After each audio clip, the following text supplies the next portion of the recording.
시간입니다. 심리학자의 눈으로 성경 속의 인물을 바라보는 시간, 성경과 사람. 오늘도 이남희 박사님과 함께하겠습니다. 박사님 어서 오세요. 네, 안녕하세요. 우리가 지난 시간에 이스라엘의 사랑받았던 왕 다윗의 이야기를 시작을 했고요. 오늘은 그의 결혼 후 이야기, 후반부 이야기를 좀 다뤄볼 텐데요. 여기서도 저는 궁금한 점들이 참 많았거든요. 직접 여쭤보면서 이야기를 또 나눠보죠. 이제 청년 다윗의 이야기가 지난 시간의 이야기였다면 지금은 미칼과 혼인한 이후의 이야기 펼쳐집니다. 성서에 다윗과 미칼과의 관계가 드러나는 인상적인 장면 하나가 있어서요. 이 장면을 먼저 한번 읽어보겠습니다. 다윗은 번제물과 친교 제물을 다 바친 다음에 만군의 주님의 이름으로 백성에게 축복하였다. 그는 온 백성에게 남녀를 가리지 않고 이스라엘 모든 군중에게 빵 과자 하나와 대추야자 과자 하나 그리고 건포도 과자 한 뭉치씩을 나누어 주었다. 사울의 딸 미칼이 다윗을 맞이하러 나와서 말하였다. 오늘 이스라엘의 임금님이 건달패 가운데 하나가 알몸을 드러내듯이 자기 신하들의 여종들이 보는 앞에서 벗고 나서니 그 모습이 참 볼만하더군요. 이 미칼의 말 속에 날카로운 칼이 들어있는 느낌이에요. 해석이 좀 필요할 것 같아요. 그렇죠. 네. 왜냐하면 다윗은 여전히 이제 그 이름 없는 목동의 추억이 있어요. 네. 그래서 나만 잘 먹고 잘 살 게 아니라 이렇게 기쁜 날은 온 백성들이 같이 나눠야 된다라고 생각을 하면서 음식을 나눠준 거죠. 예. 그 다음에 옷도 허름하게 입었어요. 그냥 마루 만든 그 에봇을 그냥 입어서 이 금수저에 말하자면 미칼은 왕의 딸이기 때문에 그러니까 금수저인 왕의 딸의 눈으로 보자면 저렇게 허름한 옷을 입고 왜 왕의 재산을 일반 백성들한테 나눠주고 그 다음에 그 채신머리 없게 왜 같이 춤을 춰? 군중들하고 왜 어울리느냐? 너랑 나랑은 계급이 달라, 클래스가 달라. 그런데 왜 왕이 돼가지고도 여전히 과거에 네가 목동하던 대로 했어. 굉장히 경멸의 얘기를 보낸 거예요. 그러니까 말하자면 금수저가 남자 신데렐라를 경멸한 거예요. 그래서 이 장면 이후에 한 번도 다윗과 미칼은 한 방에 들지 않았어요. 이혼한 거예요, 이혼. 요즘으로 보면 이혼인 거죠. 네, 조론. 조론. 네. 근데 정말 미칼의 이 말이 다윗에게는 큰 상처가 될 말이었던 것 같아요. 상처지만 사실은 미칼이 스스로 무덤을 판 거죠. 네, 미칼의 어리석은 말이기도 했고요. 네, 그러니까 금수저들의 어리석음이에요. 그게 내가 금수저로 태어났으면 그건 사실은 다른 사람들한테 빚이 있는 거거든요. 다른 사람들은 갖고 있지 못한 여러 가지를 갖고 있으면 그걸 나눠줘야 되는데 나는 태어날 때부터 그렇게 태어났기 때문에 너희들하고 달라. 그러니까 내 걸 왜 너희들한테 줘? 내 거를 내가 쓰는 건 내 자유야. 이렇게 생각을 하고 니네들은 못 살으니까 원래 뭐 흙수저니까 니네들은 그 흙 먹고 자유롭게 살아. 이런 식의 자유를 얘기를 하는 거예요. 그러면 그 금수저가 행복할 것인지 행복하지 않다는 거를 지금 미칼이 보여주는 거거든요. 애초에 미칼은 말하자면 그 원조의 그 같이 왕으로 만든 일종의 동지예요. 다윗을 살려주고. 그러니까 내 몫을 내놔라. 내가 너를 왕으로 만들어주지 않았느냐. 핵관이에요. 요즘식으로 말하자면. 다 핵관이었어요? 네, 다 핵관이에요. 내 몫은 안 챙겨주고 왜 너가 왕이 될 때 군중들을 왜 챙기느냐. 그렇죠. 그게 이제 핵관들과 백성들의 괴리가 생기는 그 지점이라고 할 수 있겠죠. 금수저와 흙수저의 관계일 수도 있고. 교수님의 지금 이 말씀이 정말 강렬하게 다가와요. 저는. 왜냐하면 그 말씀 첫머리에 하신 말씀이 금수저로 태어난다는 건 세상에 빚을 지고 나오는 거다라고 말씀하셨는데 사실 우리가 그 금수저 흙수저 논란은 최근 몇 년 사이 꽤 우리가 많이 논의가 되어 왔습니다만 진짜 금수저들은 그렇게 생각 안 하는 것 같아요. 어떻게 생각하죠? 주변에 별로 나는 금수저가 없어가지고. 저도 주변에 많이 없기는 합니다만 명백히 내가 금수저로 태어난 건 단지 운이 좋아서 내 노력이 1도 들어있지 않은 채 단지 내가 운이 좋아서 받은 것이고 그것이 당연히 빚진 거다 세상에 라는 이 교수님의 말이 아마 금수저들에게는 무척 충격적으로 들릴 거라는 생각이 들었어요. 미칼에게도 전혀 헤아려지지 않은 거잖아요. 네. 예. 그러니까 미칼은 그러면 얼마나 대단한 금수저였느냐 하면 미칼의 아버지도 똑같은 목동 출신인 거잖아요. 그렇죠. 예. 근데 그걸 조금만 더 헤아려 본다면 그 선택적 기억이죠. 그러니까 우리나라 재벌들이 네. 사실은 얼마 안 됐어요. 그렇죠. 그렇죠? 예. 네, 정주영도 초등학교밖에 안 나왔잖아요. 그러니까 1세대 재벌과 2세, 3세들의 재벌의 그 심리적인 구조가 좀 달라요. 네. 그러니까 1세대와 2세대는 못 살던 데 기억들이 조금은 있어요. 근데 3세대는 없죠. 태어날 때부터 누리면서 자라왔기 네. 때문에 그게 무척 당연하게 느껴지고. 그렇죠. 그러니까 빈곤의 기억이 없기 때문에 네. 그 빈곤한 사람들의 마음이나 정서를 이해를 할 수가 없어요. 사람들이 악해서 그런 게 아니라 교육을 그렇게 받은 거예요. 그러니까 보고 겪은 바가 전혀 그렇죠. 없다 보니까. 말하자면 돈의 캡슐 안에서 태어나서 자랐기 때문에 돈의 캡슐이 없으면 어떻게 살 줄도 모르는 사람들이에요. 그러니까 어떻게든지 돈을 또 부여잡아야 그 사람들이 생존할 수 있는 거고. 그러니까 만약에 갑자기 그런 게 없어진다 그러면 마약해야죠. 술 마셔야죠. 이혼해야죠. 이제 이런 일들이 벌어지는 거죠. 교수님 말씀을 쭉 들으니까 사실 금수저 하면 우리가 많은 것을 가진 사람 이렇게 생각하는데 돈 외에는 가진 게 없는 사람 이런 식으로도 기회가 박탈된 거죠. 스스로 돈을 생존할 수 있는 능력을 키우려면 결핍이 돼야 되거든요. 그러니까 애를 잘 키우려면 예. 뭔가 결핍을 시켜야 되는데 내 애들은 꽃길만 걷게 한다. 최고로 키운다. 그럼 애를 이제 완전 망치게 만드는 아주 왕도입니다. 그게. 그러니까 그렇게 키우면 아이들이 이제 괴물이 되죠. 겉은 멀쩡해도. 네, 네. 우리나라의 많은 금수저들이 좀 이 방송을 봤으면 하는 생각이 드는 게, 네. 사실은 미카엘이 안타까운 게, 자신이 누리고 있는 것이 너무 당연하고 자연스럽다고 생각을 하다 보니까, 그 다음 생각으로 이어나가질 못하고, 그렇죠. 여기서 이렇게, 다윗을 배반하는 행위를 한 거잖아요. 말하자면. 다윗의 행동에 대해 비웃었다는 네. 건, 그렇잖아요. 네. 그리고 그 다음부터 영원히 이제 다윗과 멀어지게 되는 거예요? 네. 그 다음에 한 번도 한 방에 들어간 적이 없어요. 네. 그래요. 네. 다윗이 왕이 되고 모든 전쟁에서 승리한 다음에 자신의 맹세대로 천막에 있던 하느님의 계회를 위해서 집을 지었습니다. 이런 다윗의 여러 행보에 대해서 지금도 우리가 이스라엘이 그로부터 용서와 통합의 정신을 배웠다라고 이렇게 많이들 표현을 하거든요. 네. 네, 이것도 좀 해설을 해주신다면요. 그러니까 내 집을 먼저 지은 게 아니라 하느님의 이름으로 집을 지은 거죠. 예.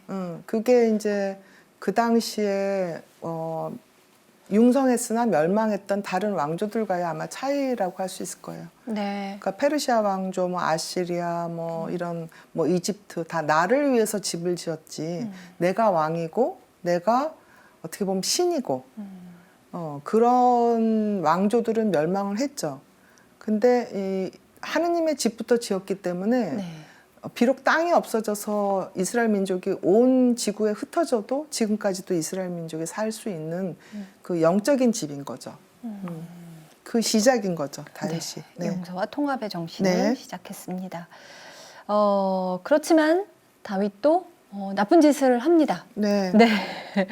하느님께서 예언자 나탄의 입을 통해서 다윗을 꾸짖고요. 네. 다윗도 죄를 고백하고 용서도 받았지만 참혹한 대가를 치르기도 합니다. 화근이 된 다윗과 밧세바 사이에 있었던 일. 예, 요거 아까 잠깐 불륜이란 단어로 표현을 하셨는데, 네, 요것도 좀 이야기해 주세요. 이 다음에 이제 조금 자세하게 아마 성경을 그대로 말씀을 하시겠지만, 우리아라는 죄 없는 아주 용감한 장수를 죽게 만드는 일종의 음모를 꾸민 거거든요. 그리고 밧세바를 우리아랑 결혼한 상태에서 궁궐로 데리고 와서 임신까지 시킨 거예요. 그러니까 불륜도 죄지만 남의 아내를 탐하지 말라고 그랬잖아요. 거기다 임신까지 시켰으니까 중죄죠. 그러니까 그 중죄를 저지른 일이 이제 나중에 다윗한테는 큰 저주가 또 됩니다. 예. 맞습니다. 그 불행이 바로 이제 밧세바와의 사이에서 아이를 통해서 드러나게 되는 건데요. 그 장면 한번 읽어보겠습니다. 다윗은 그 어린아이를 위하여 하느님께 호소하였다. 다윗은 단식하며 방에 와서도 바닥에 누워 밤을 지냈다. 다윗은 신하들이 서로 수군거리는 것을 보고 아이가 죽었다는 사실을 알아차렸다. 다윗은 신하들에게 아이가 죽었소 하고 물었다. 예, 돌아가셨습니다 하고 그들이 대답하였다. 그러자 다윗은 바닥에서 일어나 목욕하고 몸에 기름을 바른 다음 옷을 갈아입고 나서 주님의 집에 들어가 경배하였다. 그리고 자기 궁으로 돌아와 음식을 가져오게 하였다. 그들이 그에게 음식을 차려오자 그것을 먹었다. 다윗과 밧세바 사이에 생긴 아기가 세상을 뜨고요. 다윗은 뭐랄까 슬픔도 딱 짧고 굵게 그냥 딱 털고 일어나는 모습을 성경 속에서 볼 수가 있었어요. 네. 다윗은 어떤 마음이었을까? 네, 거기서도 이제 내가 여기서 더 슬퍼한들 무슨 뭐 소용이 있겠는가 하는 그런 이제 얘기도 나오고요. 그러니까 일단 단식을 하고 하는 장면은 저는 이제 개인적으로 일종의 그 보속이라고 생각을 했거든요. 자기의 죄에 대한. 그러니까 죄 없는 아이가 죽어가는 것이 아이의 죄가 아니라 내 죄다라는 생각을 다윗이 했죠. 그런데 아이가 죽고 난 다음에 그러면 같이 죽고 싶은 마음이겠죠, 사실은. 부모가 아이를 잃고 나면 그 다음에는 삶이 아니에요. 죽음보다 더한 삶이에요. 고통은 훨씬 더 커요, 살아있는 게. 그런데 그때 다윗이 다시 살겠다고 일어났어요. 그게 뭐냐면 나는 죽은 아이의 아버지이기도 하지만 왕이잖아요. 그러니까 책임이 있는 거죠. 그 주변 사람들에 대한 책임뿐 아니라 전체 나라의 책임인 거거든요. 근데 이 장면이 저는 굉장히 중요하고 도움이 되는 장면이라고 봐요. 네. 그러니까 그 사랑하는 사람을 잃으면요, 특히 자식이라든지 배우자라든지 또 아이가 내가 어릴 때 이제 부모가 죽는다든지 이러면 그 고통이 너무 커요. 감당이 안 돼요. 그래서 이렇게 고통스러우니 차라리 죽는 게 낫겠다 하는 생각 충분히 자연스럽게 들어요. 근데 그럴 때 어떤 생각을 해야 되냐면 내가 만약에 죽으면 누구한테 화살을 꽂는 거지, 누구한테 칼을 꽂는 거지 생각을 해봐야 돼요. 내가 지금 이렇게 누군가의 죽음으로 인해 고통을 받는 이 크기만큼 나의 죽음으로 인해서 또 다른 타인에게 그렇죠. 이만큼의 고통을 주리라라는 것을 그렇죠. 생각하는 네. 거죠. 그 다음에 이 아이가 뭐 내 배우자가 죽은 다음에 그러면 내가 할 일은 무엇이냐. 그렇죠? 그러면 남아있는 아이를 생각을 해야 되는 거죠. 그리고 나만 힘든 게 아니라 내 배우자도 생각해야 되는 거고 그 다음에 내 배우자가 죽었으면 나는 괴롭지만 내 아이들은 또 얼마나 괴롭겠어요. 내가 죽어버리면 이 아이들은 고아가 되잖아요. 또 내가 죽으면 내 부모님은 어떻게 되겠어요. 그렇죠? 그 다음에 부모 자식 뭐 이런 게 없어도 친구가 죽어도 같이 우울에 빠지고 친구 따라서 죽는 사람들도 있단 말이죠. 그럼 나를 사랑하는 내 친구 어떻게 하려고 그런 생각들을 해서 사실은 많은 이제 수도자들이나 뭐 신부님, 수녀님들이 그런 얘기 많이 하세요. 여기는 귀양살이다. 하늘나라로 가는 이제 준비하는 단계다라고 얘기를 하신단 말이에요. 그게 뭐냐면 여기 행복하지 않아요, 사실은 이승은.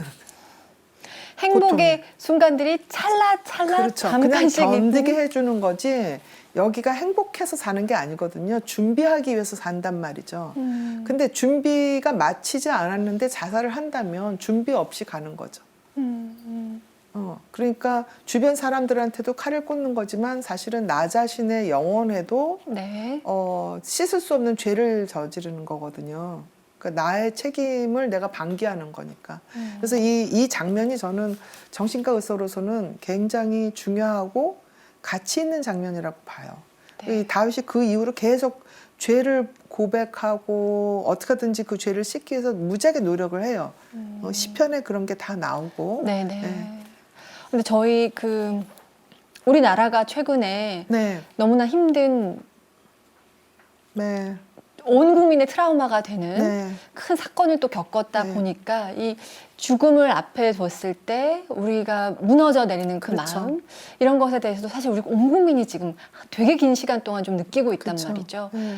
그래서 이 죽음을 두고 정말 말씀하신 것처럼 내가 죽는 게 이거보다 더 편하겠다 할 만큼의 고통이지만 그렇죠.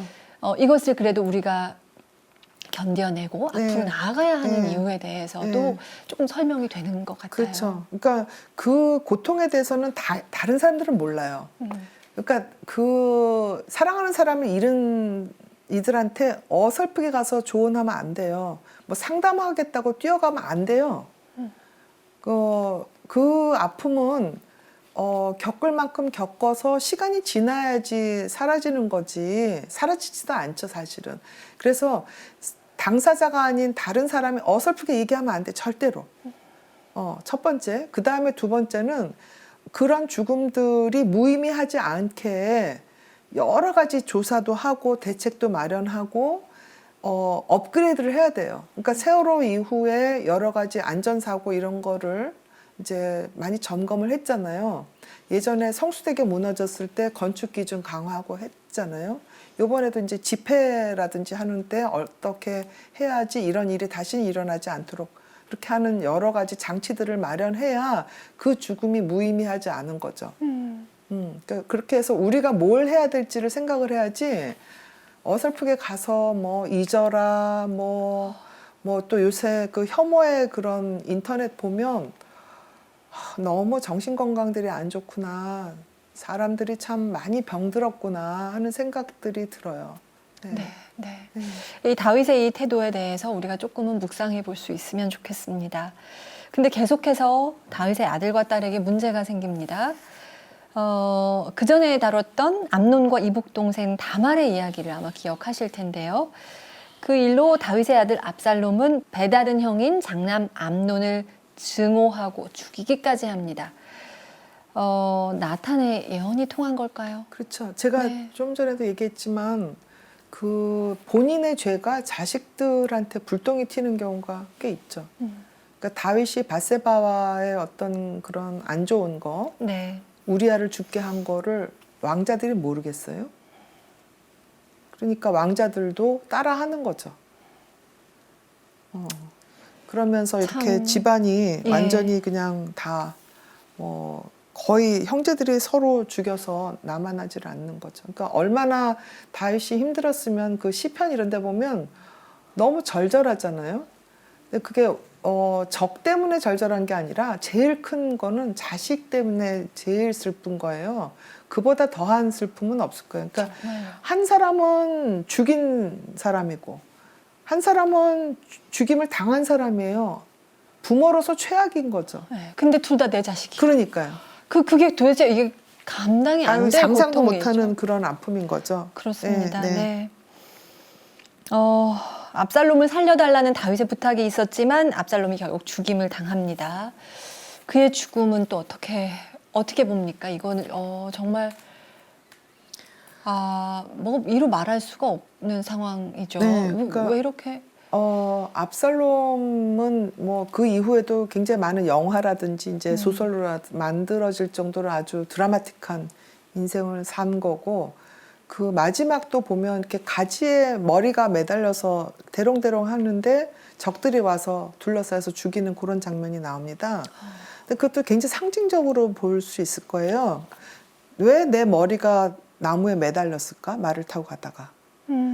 쌈손이 왜 머리를 자른 다음에 죽었잖아요. 네. 그리고 자기가 자기 힘을 믿고 뭐 아주 무예를 자랑하면서 달리다가 죽은 거거든요. 그러니까 압살롬도 스스로의 어떤 오만함, 네. 그러니까 휴브리스라고 그러죠. 거만함, 뭐 이런 거에 의해서 자기가 죽음을 자초한 거죠. 우리가 성경을 통해서 다윗의 여러 가지를 조망하고 있습니다. 정말 나약한 한 인간에 불과하구나라는 생각도 하게 됩니다. 하느님의 말씀에 순종하는 다윗도 있었지만 하느님의 말씀을 거스르는 다윗도 있었습니다. 네. 이런 인간적인 면모는 우리에게 어떤 메시지를 주는 걸까요? 그러니까 특히 이제 리더라든지 뭐 유명인이라든지 뭔가 우리한테 이제 관심을 받게 되는 사람들은 얼핏 보면 굉장히 이상화하기 좋아요. 그래서 뭐 그 사람 뭐 최고의 지도자다 뭐 이런 식으로 미화하죠. 결함이 없는 듯이 포장이 되기도 네. 하고요. 그런데 어느 시점이 지나면 마녀 사냥의 또 대상이 됩니다. 그게 이제 그 늙은 왕이 죽으면 젊은 왕, 새로운 왕이 등장하게 되는 게 그동안의 모든 역사에 다 그랬어요. 그래서 이 성경에서도 보면 역대기에서는 다윗을 굉장히 이상화해요.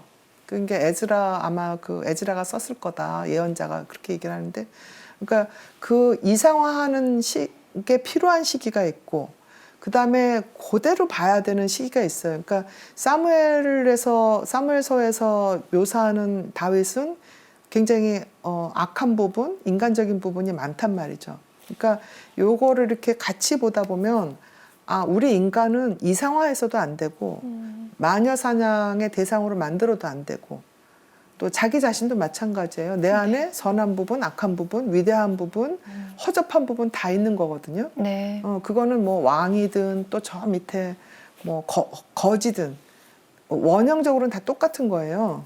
내가 왕이라서 뭐 내가 부귀영화를 누리는 재벌이라서 절대로 피할 수가 없어요. 내 안에 있는 악이나 내 안에 있는 비루함, 내 안에 있는 허접함 이런 거는 뭐 명예가 아무리 높아도 뭐 저 같은 뭐 대학 교수 다 쓸데없어요. 내 안에 있어요. 허접함, 비루함, 멍청함, 바보스러움, 그런 게 미련함 다 있거든요. 네. 그냥 알아야 되는 거죠. 네. 알아야 된다. 네네네. 네. 오늘 명언 제조기가 되신 것 같아요. 그래요? 정말 제 마음에 깊숙이 꽂히는 말씀을 지금 많이 해주고 계시는데요. 네. 젊고 아름다웠던 다윗이 중년이 됩니다. 그리고 노년기에 이르고요. 밧세바의 아들 솔로몬에게 왕위를 물려주게 되는데 그 장면 함께 보겠습니다.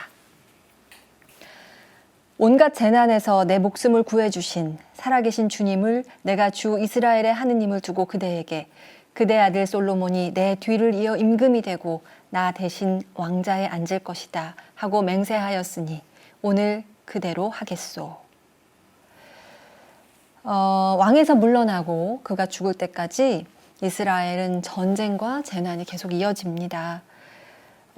노년의 다윗은 어떤 모습이었고 하나님과의 관계는 어떠했나요? 그러니까 우리 작가님께서 이거를 시지포스의 고통이다 이렇게 표현을 해주셨는데, 예. 네, 이 다윗이 이제 왕국을 막 융성하게 했지만 사실은 어두운 흑역사가 있어요. 여기 많아요. 그러니까 전쟁 끊임없이 있었죠.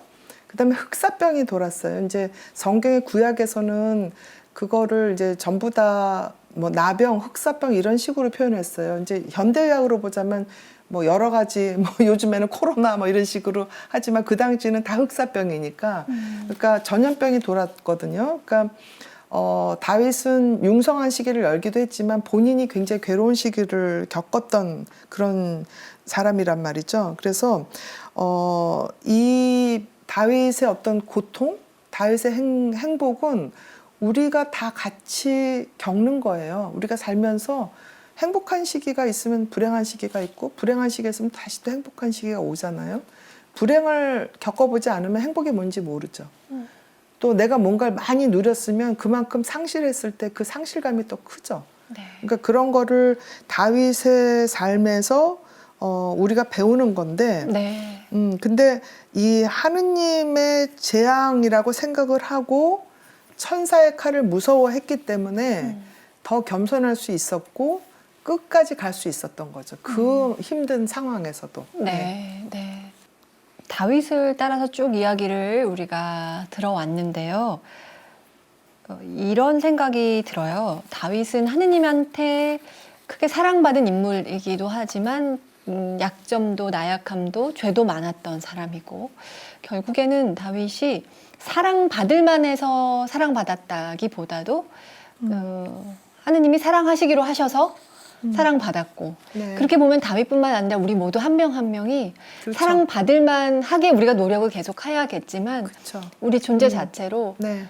사랑받는 존재로 하느님이 네. 이 땅에 주셨고 네. 예, 그런 생각하게 되네요. 네. 그래서 예. 저는 사울도 사실은 사랑하셨기 때문에 마지막에 그 죽음도 그런 비참한 죽음도 일종의 보석일 수 있는 거거든요. 그런 고통을 통해서 그동안의 네. 죄를 씻은 거죠. 그러니까 밧세바와 우리아 때문에 지은 죄를 네. 죄 없는 어린아이가 희생양이 된 거잖아요. 네. 그러면서 다윗의 죄가 좀 씻긴 부분이 있고 또 압살롬이 죽으면서 사실은 압살롬이 그렇게 비참하게 죽었기 때문에 압살롬의 죄도 씻어질 수 있었지 않았을까. 그러니까 우리가 생각하는 하느님의 사랑이라는 거는 부귀영화가 아니라 죄를 씻는 거거든요. 우리가 저지른 죄를. 네. 근데 그 씻는 방법을 우리가 잘 몰라요. 우리가 헤아릴 수 있는 게 아닌 것 그래서 같아요. 평소에 그냥 준비를 하는 거죠. 그러니까 준비를 한다는 게 뭐 다른 게 아니라 하느님께 여쭤보는 거죠. 내 죄가 뭐냐. 그래서 하기 싫은 고해성사를 받는 게 어떻게 보면 자꾸 내 죄가 뭐냐라고 묻게 되니까 네. 그게 준비가 아닌가 저는 그렇게 생각이 듭니다. 우리가 다윗의 이야기를 네. 지난 시간과 이 시간 두 편에 걸쳐서 같이 살펴봤는데요. 네. 다윗이 참 우리에게 많은 메시지를 주고 있다는 생각이 듭니다. 교수님은 다윗이 주는 메시지를 마지막으로 정리를 한다면 어떻게 말씀하시겠어요?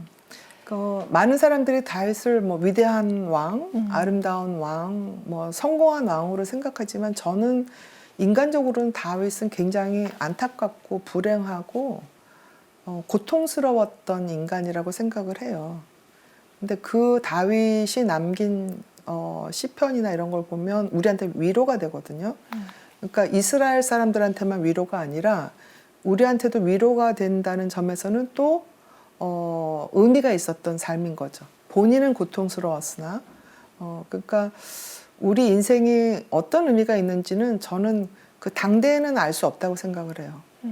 그래서 살면서 내 인생 너무 무의미해, 내 인생 너무 허접해 이런 생각 뭐 하죠. 저도 하고. 불쑥불쑥하죠. 그러면 네. 뭐 이렇게 참 시시한 인생이 다 있나 뭐 이런 생각 들거든요.